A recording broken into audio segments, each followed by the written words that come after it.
భారత్లో ఆశ్రయం పొందుతోన్న షేక్ హసీనా తన అవామీ లీగ్ కార్యకలాపాలని ఢిల్లీ నుంచే ఆపరేట్ చేస్తూ ఉన్నట్టుగా బంగ్లాదేశ్ ఆరోపిస్తోంది. సో యూనస్ ఒక రిక్వెస్ట్ చేస్తూ ఉన్నారు మోదీని, ఆ కార్యకలాపాలని కట్టడి చేయండి అని చెప్పేసి. సో బంగ్లాదేశ్ విషయంలో భారత్ వ్యూహం ఏ రకంగా ఉంది? ఒకవైపు పాక్, మరోవైపు చైనాలు కుట్ర చేస్తున్న నేపథ్యంలో బంగ్లాదేశ్ విషయంలో భారత్ ఉపేక్షించకూడదు కదా? ఎస్ అండి. ఇప్పుడు ఆగస్టు మంత్ అనుకుంటే ఫిబ్రవరిలో అంటే కేవలం 6 నెలల వ్యవధిలో బంగ్లాదేశ్లో ఎన్నికలు జరగబోతున్నాయి. Sheikh Hasina government last year August 2024లో గవర్నమెంట్ కోల్పోయిన తర్వాత అక్కడ తాత్కాలిక ప్రభుత్వం ఉంది, యూనస్ ప్రభుత్వం.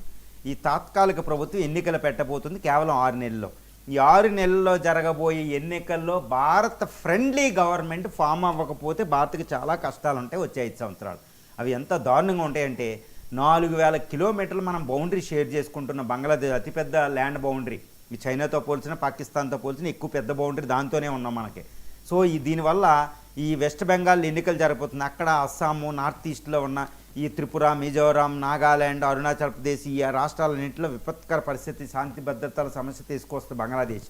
ఇటు పాకిస్తాన్తో యుద్ధం వచ్చేటప్పుడు అక్కడ బంగ్లాదేశ్ అనవసరంగా మన మీద రెచ్చిపోద్ది, చికెన్ నెక్ కోసం మాట్లాడుద్ది. చైనాతో వెళ్ళి చైనా ఆయుధాలు తెచ్చి అక్కడ పెడుద్ది. సో భారత ఫ్రెండ్లీ గవర్నమెంట్ లేకపోతే చాలా ప్రమాదం. మళ్ళీ ద్విజాతి సిద్ధాంతం అంటూ భారత హిందువుల మీద అటాకులు చేపిస్తుంది. భారత ముస్లిం, హిందూ అనేది ఒక పెద్ద ఇష్యూ తీసుకొస్తే ఉపఖండంలో. దీనివల్ల భారత అభివృద్ధి మీద కూడా ఎఫెక్ట్ అవుతుందండి ఇండియన్ ఓషన్లో. సో ఇంత విపత్కర పరిస్థితి. భారత ఫ్రెండ్లీ గవర్నమెంట్ బంగ్లాదేశ్లో లేకపోతే వచ్చే పరిస్థితి. ఎందుకంటే ఇప్పుడు నిన్నట బంగ్లాదేశ్ తాత్కాలిక ప్రభుత్వం ఒక లెటర్ రాసింది ఇండియాకి.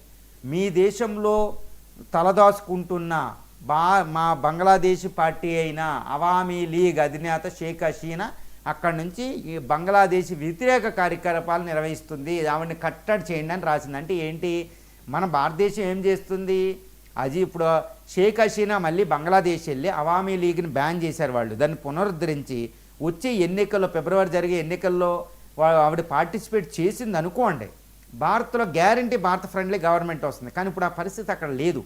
అది మనం ప్రయత్నం చేసేదాన్ని ముందే అడ్డుకోవడానికి బంగ్లాదేశ్ ఈ రివర్స్ గేమ్ ఆడుతుంది. షేక్ హసీనా బంగ్లాదేశ్ వ్యతిరేక కార్యక్రమాలు, అది అబద్ధమైన ఇండియా దాన్ని రిజెక్ట్ చేసింది, అలాంటిది ఏమీ లేదు అని. తర్వాత రెండోది, భారత వ్యతిరేక పార్టీ అయిన జమాయిత్ ఈ ఇస్లామీని బ్యాన్ చేసింది ఒకప్పుడు షేక్ హసీనా. ఇప్పుడు యూనస్ ప్రభుత్వం దాన్ని పునరుద్ధరించిందండి. బంగ్లాదేశ్ ఆర్మీ, అది చాలా ప్రమాదం. ఆ గవర్నమెంట్ ఆ పార్టీ కానీ విన్ అయిందనుకోండి, ఇంకా బంగ్లాదేశ్ మనకు ఇంకొక మరో పాకిస్తాన్ అయిపోయినట్టే, చాలా ప్రమాదం. రెండు, షేక్ ఖలీదీ జియా ఉంది, బంగ్లాదేశ్ నేషనలిస్ట్ పార్టీ అయినా ఇప్పుడు షేక్ హసీనా ఆపోజిట్ పార్టీ. ఈ బిఎన్పికి విజయావకాశాలు ఎక్కువ ఉన్నాయి. ఇది ఎప్పుడు కూడా భారత్ ఎగ్నెస్ట్గానే ఉంటుంది స్వతంత్రం వచ్చినప్పటి నుండి. ఎందుకంటే ఈ షేక్ హసీనా ఫాదర్ ముజీర్ అహ్మద్, అదేవిధంగా ఖలీదా జియా ఫాదర్ ఒకరికొకరు ఆపోజిట్. వాళ్ళ కూతుళ్ళే అధికారంలోకి వచ్చారు. వాళ్ళు వచ్చినప్పటి నుంచి దెబ్బలాడుకోవడమే. బంగ్లాదేశ్ అంటే ఇటు బిఎన్పి, అవామీ లీగ్, షేక్ హసీనా, అదేవిధంగా ఖలీదా జియా దెబ్బలాడుకోవడమే ఉంటుందన్నమాట అక్కడ. చాలా ప్రమాదకరంగా రాజకీయాలు. ఇప్పుడు ఖలీదా జియా గవర్నమెంట్ వచ్చిన యాంటీ ఇండియా సెంటిమెంట్ చాలా ఎక్కువ ఉంటుంది, చాలా డేంజరస్. ఒకవేళ తాత్కాలికంగా ఏది రాకుండా కొయిలేషన్ గవర్నమెంట్ ఫామ్ అవుతే అది బంగ్లాదేశ్ ఆర్మీలో కంట్రోల్లోకి వెళ్ళిపోతుంది, అది కూడా ప్రమాదమే. కాబట్టి ఎట్టి పరిస్థితుల్లో వచ్చే కొన్ని నెలల్లో జరగబోతున్న బంగ్లాదేశ్ ఎన్నికల్లో భారత్ ఫ్రెండ్లీ గవర్నమెంట్ ఫామ్ అవ్వాలి, భారత్కి సపోర్ట్ చేసే పార్టీ అధికారంలోకి రావాలి. అప్పుడు మనకి చేతులు ఏ యుద్ధం ఏమీ లేకుండా జాగ్రత్తగా తుడిచేసుకోవచ్చు. బంగ్లాదేశ్లో ఇటు పాకిస్తాను, ఇటు చైనా కార్యకలాపాలు కొనసాగవు. అమెరికా కూడా చాలా దారుణంగా వ్యవస్థ అది కొనసాగదు. ఎందుకంటే అమెరికా కూడా అక్కడ రకాయనని మయన్మార్ రోహింగ్యా ఇష్యూలో అది ఇన్వాల్వ్ అయ్యి అక్కడ మళ్ళీ ఆధిపత్యం సంపాదించబోతుంది. మన పక్కన ఉండే, మన పెరటిలో, మన బ్యాక్యార్డ్లో ఉండే బంగ్లాదేశ్లో ఇటు చైనా, అమెరికా, పాకిస్తాన్ రాజకీయాలు చేయడం మనం ఒప్పుకోకూడదు. మన కంట్రోల్లో అది ఉండాలి. ఎందుకంటే చిన్న దేశం, లేకపోతే శాంతి భద్రతలు వస్తాయి. ఇక్కడ అంతర్జాతీయ చట్టాలను ఉల్లంఘించడం కాదండి బంగ్లాదేశ్లో ఇన్వాల్వ్ అవ్వడం అంటే. భారత సార్వభౌమత్వాన్ని, యూనిటీని, ఐక్యతని పరిరక్షించుకోవడానికి ఇటు బంగ్లాదేశ్లో ఒక సుస్థిరమైన ప్రజాస్వామ్య ఎన్నికలు జరిగి ఒక సుస్థిర భారత వ్యతిరేకం కానీ ఒక పార్టీ అధికారంలోకి రావడంని భారతదేశం చూసుకోవాలి. ఇదే అజిత్ దోవల్ గారు ఈ మిషన్ అని కూడా అప్పుడప్పుడు అంటారు. అజిత్ దోవల్ గారు దాని మీద ఫోకస్ చేసి ఉన్నారు. ఎట్టి పరిస్థితుల్లో షేక్ హసీనాని అక్కడ పంపించి అవామీ లీగ్ ఆవిడ పార్టీ అవామీ లీగ్ వచ్చే ఎన్నికల్లో పార్టిసిపేట్ చేస్తేనే భారత ప్రధానం.